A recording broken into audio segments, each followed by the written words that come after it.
Supriya tours and travels मध्ये आपलं स्वागत आहे. आणि आज आपली ट्रिप होती खाम टू पाली. तर आज लागणारी ट्रिप होती. तर ताईला विचारू आज गाडीचा प्रवास कसा आला. खूप छान झालं. म्हणजे आम्ही एवढं ह्याच्यातून आलो असं घाटातून वगैरे तर असं काही जाणवलं नाही. एकदम मस्त आलो. गाडीतले हे पण हवामान वगैरे पण खूप छान होतं. एकदम मस्त. आणि ड्रायव्हर बद्दल काय बोलणार. ड्रायव्हर तर खूपच छान होते. लग्न झालं नसेल तर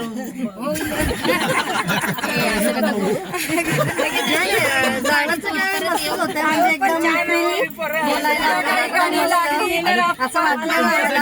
बाहेर कोण आहे म्हणून. आमच्यातलंच एक वाटले ड्रायव्हर. काही त्रास नाही झाला. व्यवस्थित गाडी नेली, व्यवस्थित आणली. ड्रायव्हर छान आहे. गाणी बोलायला गाणी पण बोललो, मजा पण केली. एकदम असं ड्रायव्हर हौशी पाहिजे. आणि कुठल्या वेळेला कधी लागला तरी आम्ही म्हणजे बोललो. तुम्हाला सांगू. ओके, असं आपली ह्या गावातली आपली दुसरी ट्रिप आहे. तर तुम्हाला आपली अशी गाडी बुक करायची असेल तर खाली नंबरला कॉन्टॅक्ट करा. Supriya tours and travels. प्रवास तुमचा जबाबदार आमची. थँक्यू.